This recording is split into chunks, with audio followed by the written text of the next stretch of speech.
no es necesario, pero a lo mejor el caso de ser nieto de un banquero suizo pues ayuda a revolucionar el cine. Hombre, lo que ayuda más sobre todo es ser crítico, saber mucho y saber trabajar sobre lo que es el cine en sí. Y eso son dos cosas que tienen en común tanto nuestro invitado habitual como la persona de quien vamos a hablar. Tanto Jean-Luc Godard como Rafael Gordon. No lo de ser nieto de banquero suizo, porque yo creo que Rafael Gordon no, pero lo que es saber de cine, escribir sobre cine y, bueno, hablar bien de cine, ni les cuento. Hasta podríamos decir beber de cine, pero eso es otro programa, que ese libro lo hizo José Luis García y eso sería alcoholismo. Rafael Gordon, bienvenido, ¿qué tal? Gracias por tener la paciencia de traerme a tu programa y estoy feliz de poder, esta etapa, bueno, yo ya no tengo mucho tiempo para recordar esta etapa en el futuro, pero en los 40 años en que todavía pueda rememorar esta época, te recordaré con mucho agrado porque me ilustras. ¿Quién no te dice que estemos 40 años haciendo este programa de cine? Sí. Oye, ninguno de tus abuelos era banquero, ¿no? Había uno que usó mucho un banco, pero del Retiro. Ah, vale. Porque el director de cine del que vamos a hablar hoy sí que tenía un abuelo banquero, su padre creo que tenía una clínica médica y lo que nos interesa es que empezó con una película en francés que se llama A Bout de Souffle y mira, la última que ha hecho, la verdad que también muy interesante, Jean-Luc Godard. Ese es el tema del día.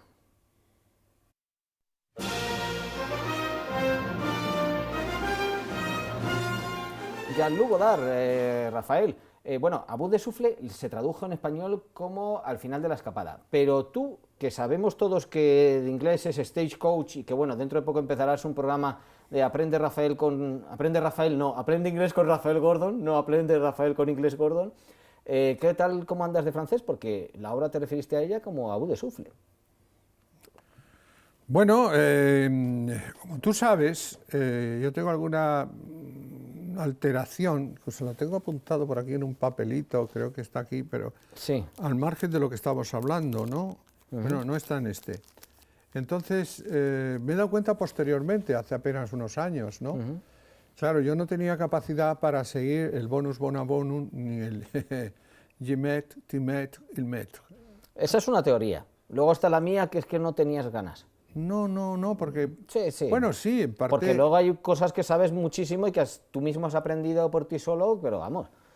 Eres un catálogo andante de la guerra mundial, por ejemplo. Sí, eso es cierto. Recuerdo el profesor de francés, idioma que hablaría Godard, espero que Godard... Yo voy habitualmente a Suiza, curiosamente. Eso sí, es verdad. Sí, y entonces veo que allí hablan 3 idiomas. El italiano un poquito, el alemán mucho y el francés. Entonces no sé si Godard hablaba alemán o cuando llegó a París, de alguna manera, rápidamente, porque lo bueno que tienen los idiomas latinos es que son muy fáciles, son muy generosos. Yo estaba en Portugal y acababa hablando portugués. Yo estaba en París y a los 15 días me despachaba. En Italia, bueno, ya en la frontera... En Italia veías hasta películas de Kubrick, vamos. Claro. Es que vas a contar. Y luego aparece el inglés, que por cierto es el idioma del futuro, ¿qué le vamos a hacer? Entonces ahí no entro, es imposible. Y en cuanto al francés, yo reconozco que al amor de mi vida, que no hablábamos ninguno el idioma contrario, pues no necesitamos ni el francés en ninguno de los aspectos, pues siempre he sido muy tímido, correcto, ni ningún tipo de idiomas. Yo creo que las personas, esto es como cuando te sientes sereno y tranquilo ante el mar y paseas. ¿Tú crees que necesitas saber de Oceanía? Pero no viene mal. Todo suma y todo añade. Igual que no viene mal... para ver las películas de Jean-Luc Godard, por ejemplo, A Bout de Souffle, al final, que se tradujo aquí como Al final de la escapada, con Jean-Paul Belmondo y Jean Sever, si no me equivoco, ¿no? Que ella además, Belmondo siguió, bueno, haciendo películas y todo esto, pero ella llevó una trayectoria un tanto irregular. No viene mal saber de cine, conocer las normas clásicas de Griffith, del plano, el contraplano, el rescate en último minuto, la continuidad, para ver lo que hace Godard, que hay luego mucha leyenda en esa película, porque hay quien dice que él llegó a decir que el distribuidor le dijo que la película era muy larga y que entonces cortó aleatoriamente. Hombre, hay cosas que desde luego están trabajadas, pero creo que el lenguaje moderno, prácticamente contemporáneo del cine, lo que tú hablas a veces velocidad y ruido, que puede ser en determinadas películas de acción, determinadas obras de entretenimiento puro, pero lo que es en muchos casos el cine actual, que mucha gente joven comprende enseguida cómo hay los cambios de plano e incluso hasta los cortes más radicales, empieza con Jean-Luc Godard, que en toda etapa fue un auténtico revolucionario, quizás en algunos casos, desde mi punto de vista, para un aspecto un tanto negativo, porque eso del maoísmo hoy en día no se entiende. Y cuando él se ponía, y él estuvo en una época maoísta bastante larga, yo creo que es que no conocía lo que era en realidad el maoísmo. Y esa cosa que llaman la revolución cultural, que yo creía que la revolución cultural era todo el mundo a ponerse libros, no, pero era mandar a la gente al campo, a los que sabían un poco. Pues, resumiendo, y por no gordonizarme, digamos que creo que es un cineasta muy importante y que por eso, afortunadamente hoy, yo creo que coincidimos, no a lo mejor en las películas que más nos gustan, pero coincidimos en que sí, en que le tenemos respeto y admiración, ¿no? Hombre, evidentemente tiene 87 años, un respeto, ¿no? Porque sobrevivir en el cine... ¿Por eso, por ser mayor? Pienso que sí, sobrevivir bien. en el cine a película anual durante los últimos 50 y tantos años, 60 años, para mí merece un respeto. Segundo, Godard. Godard, como muy bien has señalado, es un suizo maoísta, ¿no? Entonces, si le añadimos a esto, evidentemente, padre doctor, hija de su madre, hija de un banquero, llega a París, porque Suiza es te digo que voy a menudo, es el país más provinciano del mundo. No me digas. Como te lo digo, Logroño es Nueva York, comparado con Qué comparación, qué y buena. Bélgica, que curiosamente también voy a menudo, Sí. como bien sabes. Pues Sí. ¿qué sucede? Que estamos en lo mismo, son primitivismos, entonces llega, digamos, un paleto genial a París. ¿Qué es lo que se encuentra en París? Mujeres que se llaman Anne o Ana. Se casa con 3.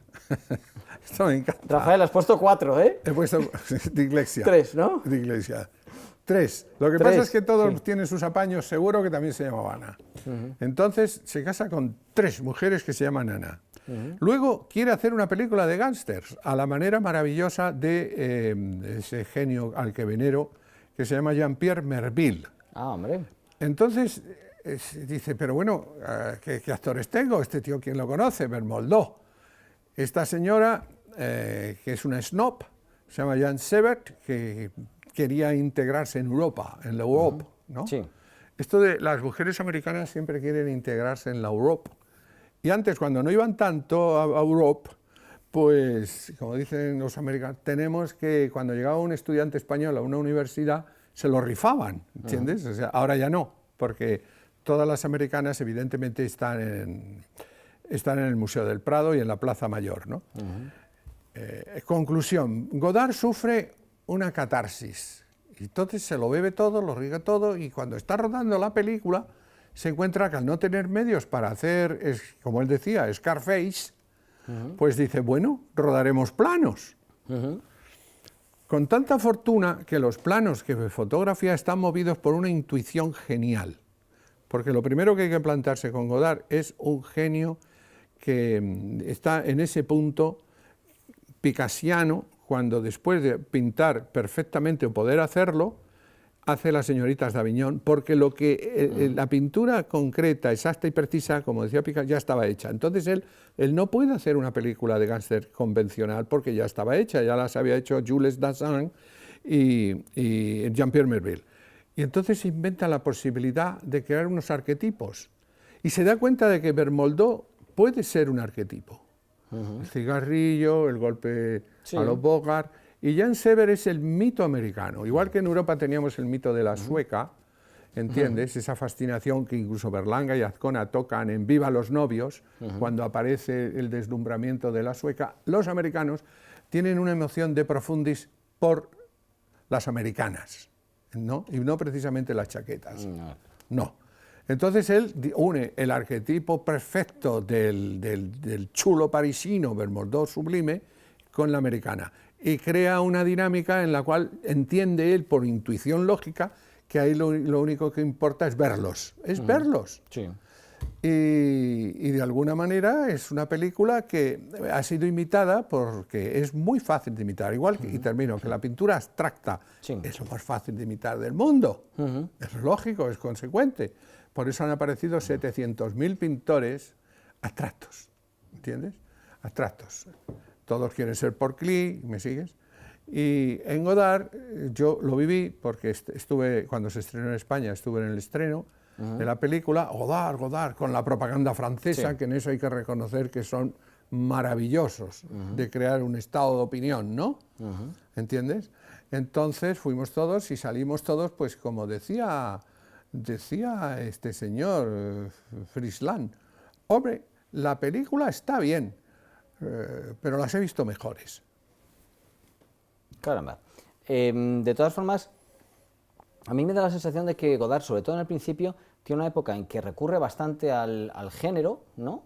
Como la película aparentemente de acción, o bueno, puede haber de distintos tipos, pero que sin embargo lo subvierte, lo cambia, va dándole su propio toque personal. Cuando luego hace ese colectivo con el que hace, ya digo, el cine más maoísta, el colectivo Ziga-Vertov, que llama, ¿no? Que es de todas formas la época del 68, que empieza a haber como más cine colectivo, cuando luego el cine termina siendo, pues, como en general, para ser prácticos, en el cine hay un señor que manda, que es el director, y luego está dependiente de todo el resto, ¿no?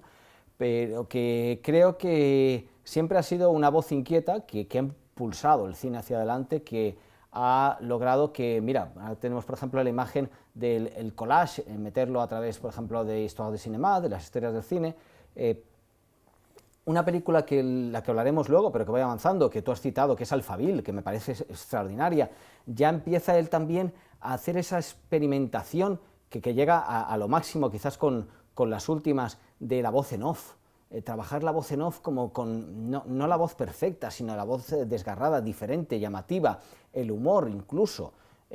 Aparecía en una de las imágenes ese perro de Adiós al lenguaje, Adiós al langage, que a mí me parece una obra fascinante, es de la penúltima que ha hecho, que la hizo también en 3D, y que es un leitmotiv dentro de la película, de una película que no se entiende, que a críticos que nos gustan tanto a ti y a mí como Michel Simon se pone un poco nervioso y dice, pero si esto no se entiende, esta gente cómo puede decir que esto le gusta si no se entiende, pero que precisamente tiene esa atracción, ¿no? del misterio, de revolucionar todo, de seguir inquieto a su edad en hacer cosas diferentes. Y quizá por eso él mismo se ha convertido en un arquetipo, esto de primero utilizaba el cigarrillo, la pipa, el personaje misterioso, le selecciona el Festival de Cannes y él aprovecha a meterse con Cannes. En el último festival incluso apareció a través por el móvil, creo que era por esto de Apple, por FaceTime, es como hizo la rueda de prensa. Entonces, desde luego es una persona con mucha inquietud, y eso creo que es de agradecer, que además esas inquietudes las lleva a cabo. Sí, no, además es un arquetipo de la época, o algo dicho igual. Evidentemente, yo creo que aquí el tema está, vamos a ver, él tenía una obsesión con Velázquez, Velázquez, de Diego y Silva, ¿no? ¿Entiendes? Sí, sí. Velázquez para él es el absoluto, lo absoluto. Curioso, ¿verdad? No lo sabía, sí. Sí. Lo más notable de Godard es que es un intelectual, ¿no? Él empieza a hacer crítica antes de hacer cine. Sí, es de todo este grupo que eran de Cahiers de Cinema, de la época, que además creo que el director era Romer. Había una época que Romer, un católico, que estaba con todo ese grupo que eran más de la Gauche Divan, digamos, de la izquierda de Viena. Claro, los intelectuales normalmente tienen que tener una vena por encima de todo, significarse. El intelectual, si no se significa, y claro, no les basta unas páginas en el cahier, ni tomando café, ni paseándose por la Croisette con Ana Karenina, no. Necesitan tener un nivel de provocación. Ahí es donde surge, dice, yo soy maoísta. Y todos dicen, pero ¿te refieres a ese señor que está matando a un pueblo, lo está llevando a tal hambre? Mira, te enseño la foto. ¿Esto qué es? Un árbol sin raíces, sin corteza. ¿Quién se ha comido estas cortezas? El pueblo. Y cómo ha alterado el conductismo natural de 2 o 3 generaciones con el tema de la revolución cultural, que se trataba de que si tú te has hecho una ortodoncia es que eres un occidental, con lo cual tienes que ir allí perdido y sin aparecer porque no hay número de muertos. Entonces, ¿cómo puedes ser maoísta si estás hablando de un genocidio? Porque tú no eres un estudiante que dices tenemos que salvar el mundo a través del comunismo y el apóstol del comunismo es Mao.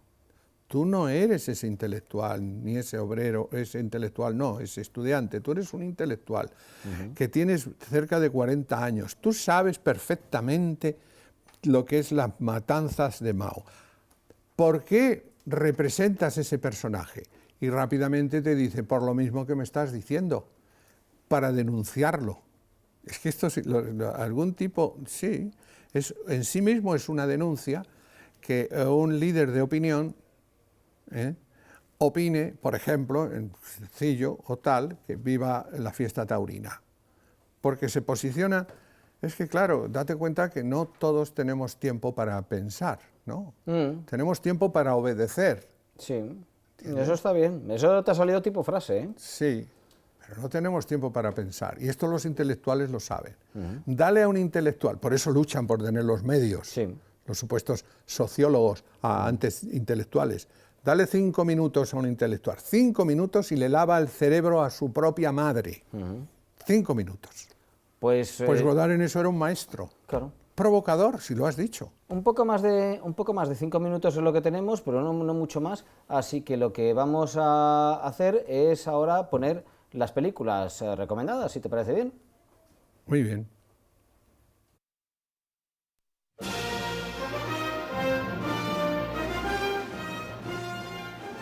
Pues vamos a ver. Hombre, Bout de Souffle, después de tu comentario no me queda muy claro si es una de tus favoritas, pero sí que acabamos de ver en el bucle de imágenes que sale una cosa que a mí me ha llamado la atención, que entre las 3 películas que has elegido no hay ninguna en que aparezca Brigitte Bardot. Y Le Mépris, El desprecio, la verdad que es una película muy bien realizada, muy interesante, una gran profundidad, que incluso le permite a Brigitte Bardot, bueno, Brigitte Bardot tampoco tenía que hacer mucho, yo aprovecho y ya me meto con ella, que luego tú la pondrás por los cielos, pero bueno, pues tener uno de esos papeles que puede aportar algo para su vida, además de eso de aparecer solamente por la pantalla. Claro. No olvides que los estudios académicos de Godard es la etnología. Estudios del pueblo y demás, ¿no? Entonces, él entiende el pueblo... Mira esta chica. Claro. Ay, señor. Sí, él entiende el pueblo, decías. ¿No? Te digo que Brigitte Bardot es un hada excepcionalmente inteligente, tanto es así que ella se inventa. Ella inventa a Roger Badin, ¿entiendes? Sí. Sí, es que a veces nos olvidamos que la musa... Esto es como esas grandes confusiones que hay, ¿no? Que durante mucho tiempo el mundo era plano, la musa inspira al autor. No, qué demonios, es la musa la que crea al autor. Bueno, pues Brigitte Bardot, de alguna manera, es este personaje que nunca me cansaré de encomiar, pero la pátina de sexualidad que ha caído sobre ella oculta la grandeza de una mujer que fue la primera en defender los derechos de los no pensantes, no pensantes racionalmente, el derecho de los animales, ¿no? Y viajó por el mundo, ¿entiendes? Accedió a los presidentes con 2 golpes de pezones, que es lo único que escuchan los presidentes, ya sea Kennedy o ya sea el Troscan. Rafael, es hablar de Brigitte Bardot y te pierdes. Me apasiono, me apasiono porque quiero reivindicar la inteligencia femenina a pesar de estar escondida en el papel couché de su cuerpo. Ay, Dios mío. Bueno, hablábamos de A Bout de Souffle, de Le Mépris, Alphaville, en 2 palabras. Alphaville demuestra cuando se aplica, cuando el genio de Godard, que lo tiene, y sobradamente demostrado, cuando se aplica salen unos resultados extraordinarios. Yo la primera vez que vi Alphaville me quedé tan alucinado de haber creado con conceptos tan sencillos como una autopista, una escalera mecánica, unos modelos carentes de alma, mujeres modelo, y el acierto inconmensurable de contratar a Eddie Constantine, que hacía una serie de películas de agente, que yo no me perdía ninguna. Cuando vieron el éxito de esas películas, blanco y negro, Eddie Constantine y tal, fue cuando pensaron en hacer James Bond.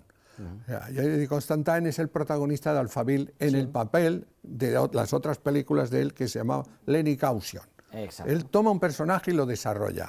Fantástico. Porque en el fondo él siempre parte de un personaje y de unas circunstancias puntuales.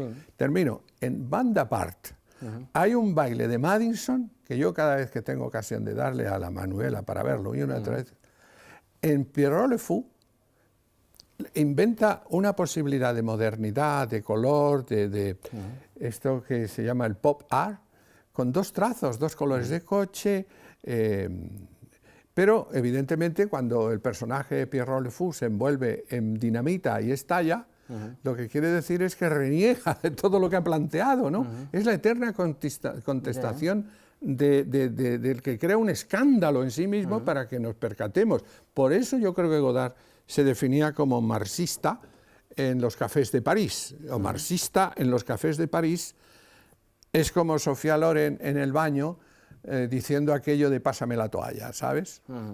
Sí, es buena la comparación.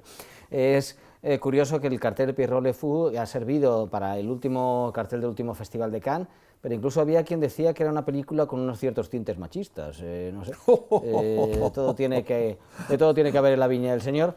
Para mí, esa especie de gran, porque es casi como una serie, más que una película, que era Histoire de Cinéma, donde utiliza el collage, también las tipografías en pantalla, que luego utilizaría mucho en sus últimas películas, como Adieu au langage.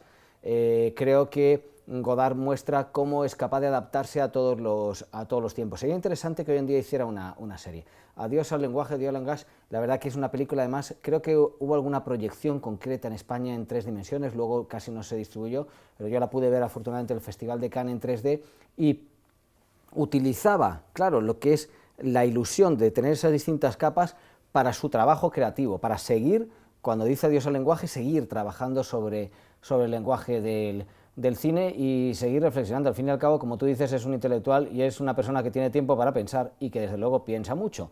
Como tú tienes tiempo para recopilar frases interesantes y que desde luego esas frases nos hacen pensar mucho, mucho, mucho.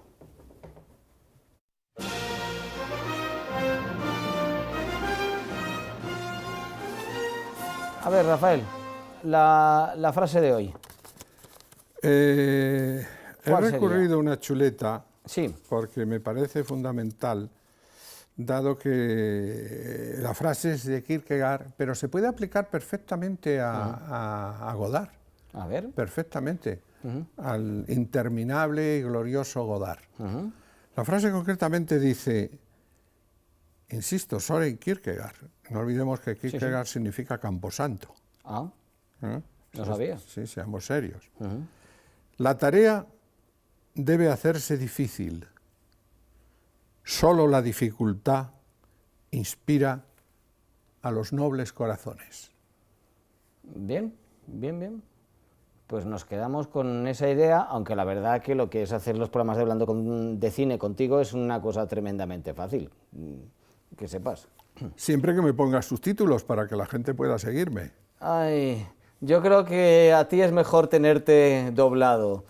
Bueno, Rafael Gordón, muy bueno. Gracias por haber estado con nosotros, director de cine, director y autor teatral. Gracias a ustedes también por su atención, por su participación. Recuerden que pueden seguirnos, por supuesto, en este canal, en Déjate de Historias Televisión, o a través de dejatedehistorias.es, y que les estaremos esperando y, por supuesto, haciendo siempre lo que hacemos en este canal de televisión, escuchando. Hasta la próxima.